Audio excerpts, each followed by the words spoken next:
The Woods family is moving into their new countryside home. Keira and Brian are thrilled about the house they've bought for their kids. While Steven is all excited, Ellie isn't feeling it. She's bummed about leaving her friends and thinks her parents don't get her. The house, called Zios, is pretty weird. There's this old painting of a guy pointing, and above each door there are strange letters with triangles, except for one door with a pentagon. When they poke around the cellar, it's kinda meh, but as they try to split, bam! The door clunks shut before Ellie can skedaddle. The lock's acting up, and with something creepy lurking in the shadows, Ellie's nerves start tingling. Thankfully, the key's dangling nearby, so Brian swoops in to unlock the door and set her free. Come evening, Keira drops the bomb on Ellie. She's on babysitting duty for Steven while they jet off to some last-minute office meeting. While Ellie is chatting away with an old friend on the phone, she gets a big scare when Steven suddenly pops up wearing a cloak and a creepy skull he found hidden in the rec room. Turns out, there's a secret compartment the family never knew about. Curious, Ellie investigates and finds a plaque inside with the words Solve et Coagula,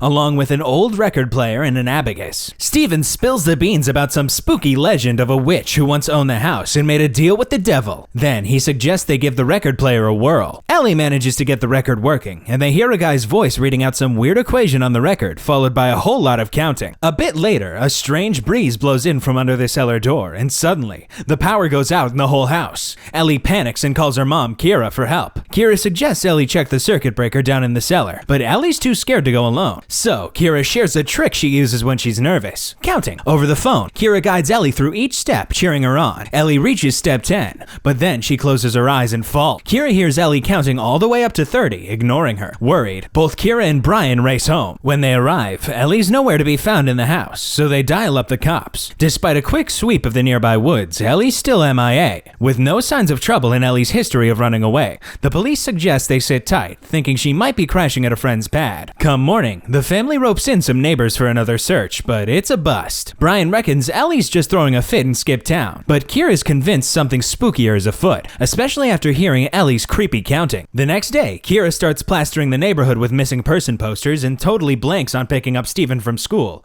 until his teacher gives her a ring. Once she grabs Steven, Keira bolts to the police station hoping for some good news, but the detectives got squat. They've checked every camera around, called up Ellie's buddies, but there's nothing, not even her phone. The detective does mention something though. Ellie's been getting bullied online for a while. Feeling like she's missed something big, Keira insists on getting the cellar checked out by forensics, convinced Ellie didn't just up and leave. Once again, the detective tells her he can't do much without evidence of a crime. Back home, Keira spots Solve et Coagula carved above the front door. Curious, she Googles it while Steven plays with his ball by the cellar. Turns out, it's some old alchemy stuff meaning dissolve and coagulate. Intrigued, Keira calls Steven over after he accidentally drops his ball by the cellar. He says nothing strange happened when Ellie disappeared, except they played the record player. Keira brushes it off and checks Ellie's socials, finding out about her secret anarchist tattoo. Keira decides to take another look in the cellar. She hesitates for a moment, eyeing the pentagon above the door, then grabs a flashlight and heads inside. As she explores, she notices Roman numerals on the steps and an equation that matches the one on the record player. But the real surprise hits her when the UV light reveals creepy faces painted on the wall. This discovery prompts the cops to finally send in a forensics team. During their examination, one of the officers accidentally pushes Steven's ball into the cellar. Sadly, the cops come up empty-handed, saying the painting has been there since the 50s. Brian admits that they don't know much about the house's past, except it belonged to an old lady,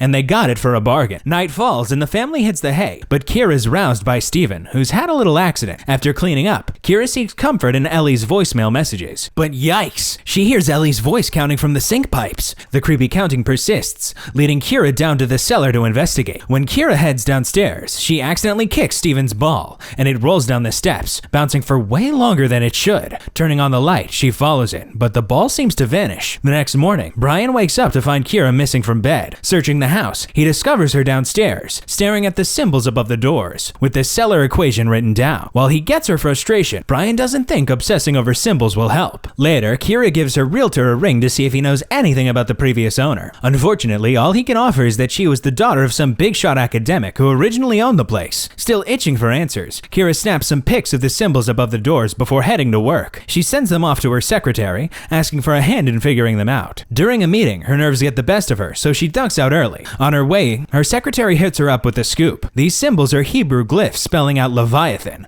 a sea monster from Jewish tales. Keira's day takes a turn when she picks up Steven from school and finds him with a bloody nose. Apparently, he got into a fight because someone told him Ellie was dead. Back at home, Keira jumps online to dig into info about the Leviathan. Leviathan. She's shocked to find out the serpent drawings match what she saw near the Solvay Coagula article. Feeling brave, she decides to give the record player another spin. As the mysterious voice starts counting, the abacus in the rec room kicks into gear all on its own. Meanwhile, Stephen, caught up in the weird vibe, starts counting too, and heads straight for the hidden compartment, which is magically opened up. Luckily, Keira hears him and pulls the plug on the record just in time to stop him.